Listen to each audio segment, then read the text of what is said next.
I present the budget for the year 2021-2022. I present the budget for the year 2022-23. I present the budget for 2023-2024. I present the interim budget for 24-25. It's that time of the year again, the Union Budget. And this one's special because it's the first budget of Modi 3.0. Finance Minister Nirmala Sitharaman is all set to take the mic and lay out India's financial blueprint for the year. But wait, before the big jargon storm hits, we are here to break it all down for you in the simplest way possible. Let's get started.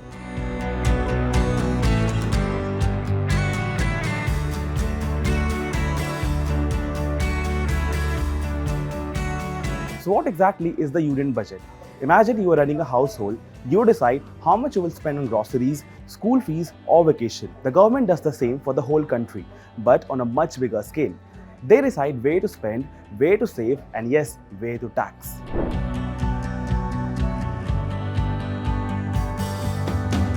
First up, fiscal deficit. Fancy term, but here's the deal. If you spend ₹100 but only earn ₹80, that ₹20 gap is your fiscal deficit. It's like government borrowing to make ends meet.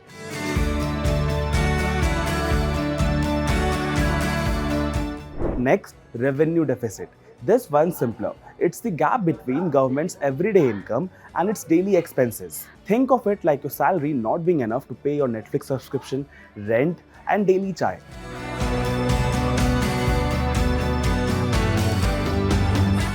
Now, expenses can be of two types, capital expenditure and revenue expenditure. Capital expenditures are the big ticket spendings that creates long-term assets like highways or airports. Think of it as buying a car. It's expensive now, but it helps you long-term.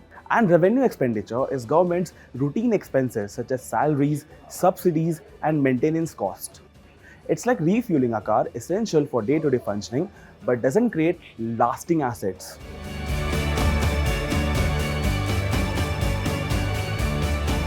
Let's talk GDP, the most important term. What is GDP? क्या होता है GDP? The total value of everything India produces in a year is the simplest definition of GDP. From cars to chai, it's the big number we use to measure health of our economy. Bigger GDP, happier India.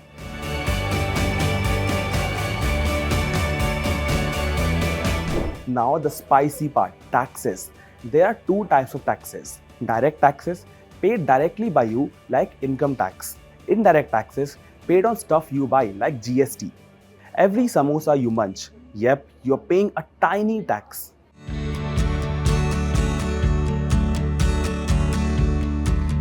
Here's a buzzword, disinvestment. Basically, when government sells its share in public companies to raise cash, is disinvestment. Think of it as selling that old iPhone you don't use anymore.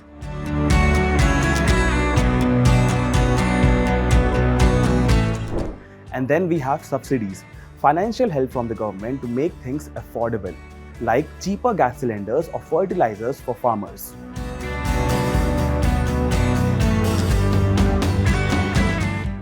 Every budget starts with a plan. These are called budget estimates, like making a shopping list before the payday.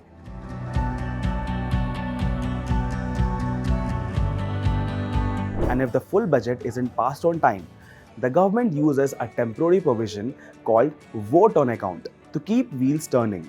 But there's a lot you need to know on vote on account. लेकिन उसके बारे में detailed video बाद में बनाएंगे because this is not going to happen this time.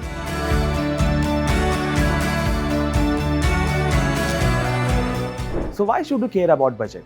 It affects everything from prices of onions to funding your city's metro.